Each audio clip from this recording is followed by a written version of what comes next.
Sejam muito bem-vindos a mais uma explicação estrutural trazida até nós pela Ford College.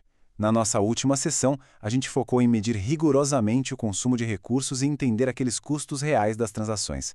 Bom, hoje é o dia de abrir as plantas de engenharia, olhar os nossos diagramas e colocar a mão na massa.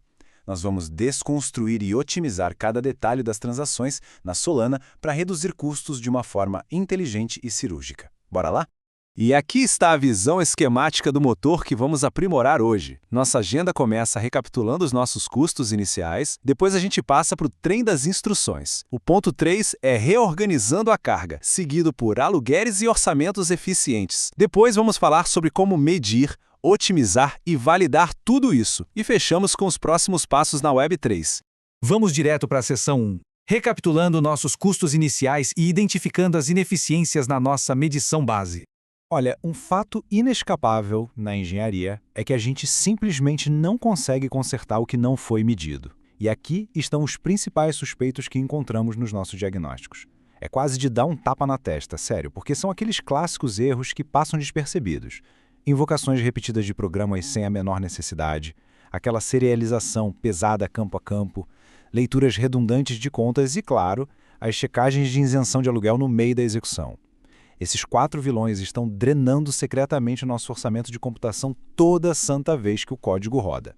Avançando para a seção 2, o trem das instruções, onde a gente vai entender a lógica do acoplamento e da consolidação. E para isso, vamos imaginar uma transação na Solana como se fosse um imenso trem de carga. Nessa nossa analogia, cada nova instrução que o programa insere é como um vagão super pesado que precisa ser atrelado aos outros. E o detalhe é o seguinte, toda vez que a gente acopla um novo vagão, a rede cobra um pedágio estrutural bem alto por conta de checagens de segurança e aberturas de contas. Então a consolidação de instruções serve basicamente para empacotar várias cargas menores dentro de um único vagão que já existe. Assim a gente transporta exatamente o mesmo peso útil, mas sem ter que pagar repetidas vezes por essas taxas altíssimas de engate. Faz sentido, né? Fazendo um comparativo rápido no nosso esquema de projeto.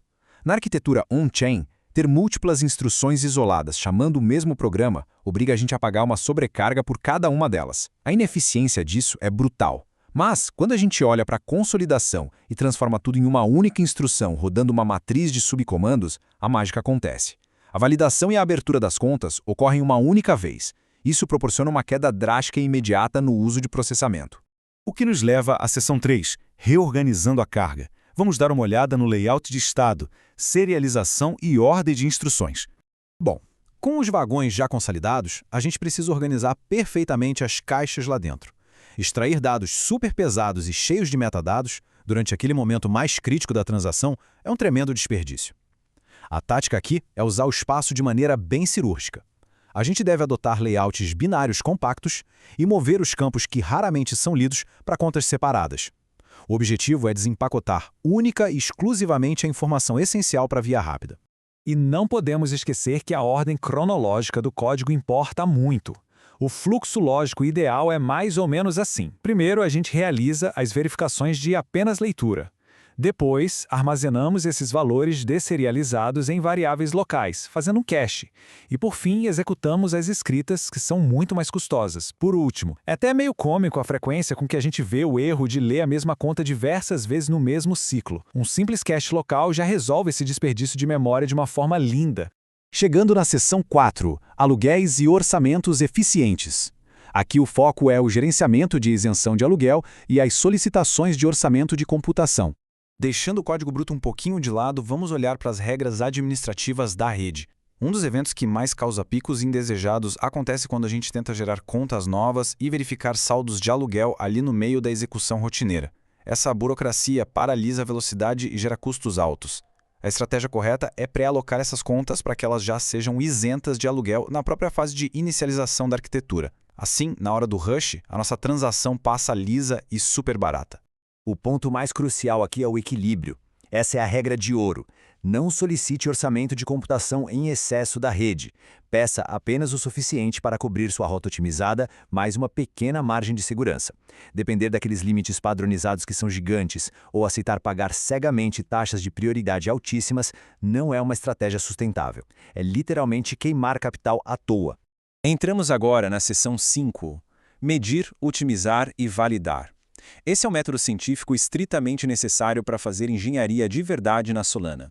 No desenvolvimento Web3, a gente não pode trabalhar com achismos. A gente precisa de dados. E o fluxo funciona num ciclo de 3 passos inegociáveis. Primeiro, capturar a medição base. Segundo, aplicar uma única alteração incremental de cada vez. E terceiro, validar a funcionalidade buscando sempre 0 regressões. Qualquer teste que falhe indica que a otimização quebrou a lógica. Então, se a gente mudar muitas coisas de uma vez só, perde totalmente o rastreio. Nós avançamos com cautela cirúrgica e dados reais. E esse gráfico ilustra brilhantemente o panorama de recompensa de todo esse nosso esforço científico. Quedas super expressivas, variando de 10% a 30% no consumo total de unidades de computação. Isso não é só teoria, são resultados reais que a gente vê na prática o tempo todo quando essas técnicas precisas são aplicadas. E no fim das contas, essa otimização se converte diretamente em escalabilidade e muita economia. Construir um relatório documentando o antes e o depois é a meta final após qualquer atualização técnica. É a prova cabal do impacto. Mostrar essa redução enorme no total de unidades de computação, a unificação de múltiplas invocações para apenas uma e a eliminação de leituras em favor de um cache local serve como um atestado definitivo e transparente da eficiência do nosso programa. E, finalmente, seção 6, próximos passos na Web3, do perfilamento manual ao rastreamento contínuo automatizado. Nós já entendemos como desenhar essa redução de custos manualmente, e isso é sensacional. Mas agora vem uma provocação estrutural muito importante. Como a gente garante que futuras alterações no código não façam com que os custos de transação disparem novamente por acidente? Como criar defesas para proteger tudo o que construímos até aqui? A resposta passa pela automação total, integrando essas métricas diretamente nas nossas esteiras de validação contínua. Encarar eficiência como uma vigilância ininterrupta é literalmente o único caminho para dominar as arquiteturas descentralizadas. A otimização não acaba, ela é uma jornada. A grande reflexão que fica é: a nossa infraestrutura está blindada ou está secretamente vazando recursos preciosos a cada novo bloco gerado? Eu queria agradecer de verdade a companhia de todos em mais essa explicação visual de engenharia. E lembre-se, para continuar sua jornada de aprendizado, desbravar ainda mais a fundo a Web3 e proteger o ecossistema Solana, visitem agora mesmo o site forge.college. Um grande abraço e até a próxima.